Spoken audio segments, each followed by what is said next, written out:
everyone, welcome to another episode of the Cubica AMF Tech Tip Podcast. This is a weekly podcast where we take you on a journey through the fascinating world of bowling technology and beyond. As always, I'm your host, Orly, and as always, we have a great guest, one of my favorite guests, returning guest. He's been here a lot of times. I probably can't even count it on both hands, maybe with my toes too, but we have Charles Craig on the show. Charles, welcome back to the show. Hey, Orly, thanks for having me back on. Yeah, we always appreciate your time here, Charles. And, you know, just like always, I ask this just because if we have any new listeners, someone new tuning in, can you let everyone know your title with Cubica AMF and what you do within that title? Sure. I am a Cubica AMF Max trainer. I am the person that will show up on site, and after you've made a purchase of new equipment, new software, I'm the one that teaches you and your team how to leverage that to give your guests, that really good experience and also make you a little bit more profitable. Yeah, no, even me at one time running a center, we definitely appreciate any trainers that come in there, any help you can get, because you just, you might think, so there's two sides of it. Someone might be new to opening a center and you will take every single thing you could learn from someone, Somebody else might be just getting new equipment and they might think, I know most of this already, but there's always so much that comes up that you're like, oh no, let me call the trainer. Let me ask the trainer. Or when you guys are there, it's perfect to have you guys around. So we do appreciate that. And I know everyone out there does. So Charles, today what we kind of wanted to talk about and cover was, we were mentioning the Q portal the other day. I was in a meeting and they were bringing up the Q portal and how people can, take trainings in there and just do different things. And we just kind of wanted to cover how, management or maybe the owners can give access and build profiles for staff so they are able to get into the Q portal. So if you kind of want to maybe let us know first some of the things people can do within the Q portal and, who might need access and then how they can give that access to their employees. Yeah, of course. So the Q portal, initially when, you get trained on it, some things maybe are more management specific, things like the business results or statistics on the games or performance monitoring. Those maybe you want to kind of keep to that management level. But there are some other items in the Q portal that are definitely kind of, ready for everyone to use. And I definitely think most of your employees, if not all of your employees, should have access to it. And that's things like our training resources. That's going to give employees access to videos, parts lists, diagrams, troubleshooting documents. Give them access to those resources also lets them take advantage of our live, our virtual training classes that we host every Wednesday, sometimes even 2 every Wednesday. And then also, if you want your employees to help you administer Square or Neoverse, those are all different permissions that come through Square. Come through Q portal. So there's a lot in there that isn't just geared towards owner or manager, but there's really ways that everyone can leverage a different part of the Q portal, everyone from your marketing specialists that you have. We've built so much marketing material over the years, and, hiring a marketing department is extremely expensive, and sometimes it's just not attainable. We have built so much over the years, and it's all right there for you. It's all ready to use. So that will save your team so much time and so much headache. We all know resizing images and changing file types is no one's good afternoon ideas. But it's all there and it's all ready to go. And everything that we make is formatted for you for any of the social media platforms, and also natively comes in the formats and sizes for all of our advertising. Yeah, and I could speak personally on that because I help build the marketing kits and stuff. There's so much out there for you guys to use. So make sure you're taking advantage of that. And also, before you jump into how they can, how they can do all this, I do want to mention also you brought up the some of the weekly classes. Those are great too. I've had the chance to sit in on some of those, and so much great information. Just like these shows, they're there to help you with a certain topic, and sometimes at the end of those topics, they'll just kind of open it up for any other questions somebody might have. So that's a great opportunity to get some answers. Get some questions answered that you might be having, or if there's any kind of, little things that you might be stuck on, the trainers are there to help. And I think it's a great thing to take advantage of if, for you and your employees. It definitely is. I can tell you, as soon as we get out of this call, I'm actually going to be going and attending one just Oh, for a cool. refresher on some Square items. There you So go. it's definitely something where even if you've been doing it for 20 years, it's not not really bad just to log in, ask your question, and then continue about your day, or listen to someone else's questions, because there's definitely times when maybe someone has a question about something, and it's a topic you've never thought of, but it could actually really benefit you and your team. A very wise person once told me, people don't know what they don't know.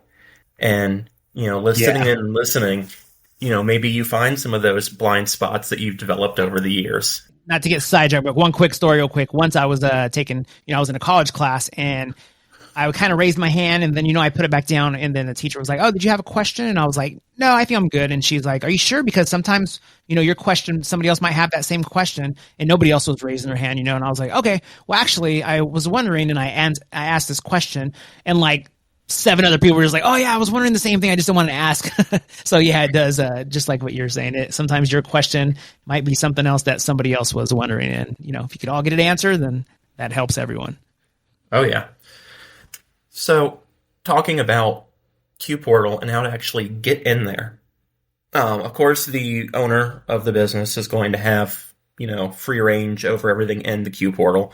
That's because they are the ones that signed the EULA, the End User License Agreement. And then if they choose, they can also designate a admin that would also have full rights. But if we just want to add kind of general employees, all we need to do is create a role and privilege for them, and then when we make their user account, just assign that role. It's very similar to how we set up user access in Conqueror. So if you're used to doing it in Conqueror, just go ahead and kind of do the same thing in QPortal. And you can give people as much or as little access as you want. Some people definitely take advantage of, hey, our employees only need to really access training material. Or maybe this employee only needs Neoverse. It's just like Conqueror where you can section it off so, everyone gets kind of a customized experience in there. And the way that we do all that is in your Q portal, you would go down to the Roles and Privileges tab under Management and Configuration. If you have any roles created, they'll be in that left-hand column. If not, we would go to Create Role. We would give it a title, so Admin, Tech, Training, GM, whatever you would, even you mirror the ones that you use in Conqueror if that could help you out. And then just on the right-hand side, we're going to select all of the relevant permissions. And then after you hit Save, that's now a role that we can add when we make a user. If you do want to have a user that's just going to access the training material, just give them access to like TechWizard, because that'll give them access to log in and do whatever they want to do, but it's not going to give them access really to anything else in here that would be sensitive. Okay. After we make those roles and privileges, we slide over one tile under Management and Configuration to our users. We can see everyone in here, first name, last name, their username the system defined, and then their email address. And adding them is as easy as hitting Add User. It's going to ask us for a first name, a last name, and an email address. And then once we register them, it's going to send that user an email. It's going to come from registration@cubicaamf.com, and it's going to ask them to please create a password. We'll go ahead and we'll make that at least 8 characters, 1 number, 1 capital, 1 special character. And then after they save that, they're able to log in. Typically, their username is going to be their first initial, dot, and then last name, and then whatever password they created. If you ever aren't certain of what their username is, you can always just come to that user's page, and it will tell you their username once they've registered. Okay. After that, they're good to go. All right. And, not to get too difficult with it, but for some reason, let's say they're a new center, maybe the owner's not around a lot and they're like, we don't have access to this, or we don't know if the owner does, or maybe the owner themselves says, I don't know if I am the one who signed for this or something. Who can they reach out to? Maybe like customer support? Should they reach out to their salesperson? They can definitely reach out to our Cubica AMF customer support. Okay. If it is a recent install, maybe even their project coordinator is still talking with them about things, and that would be a good person to just kind of say, hey, could I get this information quickly? That project coordinator is also the person where maybe if you wanted to change the admin, that EULA signer, that would be the first step in getting that process done. Okay, perfect. Yeah, because like I said, sometimes when you're opening a center, there's so much going on, so many people doing things, and it's like, I don't know, do I have that? Do I not have that? Did I, I don't know who's going to give you access or something. So yeah, just feel free to reach out and they'll get you taken care of. But Charles, I appreciate you coming on today. I feel like this is a very very important topic, just because you want everyone to have the access that they need to have so they can help your center run the best. It really is kind of one web page with the culmination of 60 plus years of bowling information, operations knowledge. You can pull everything from how to put a new picture up in Neoverse to maintenance and oiling schedules for an 8230 machine. It is all there. Perfect. Awesome. Well, I appreciate your time today, Charles.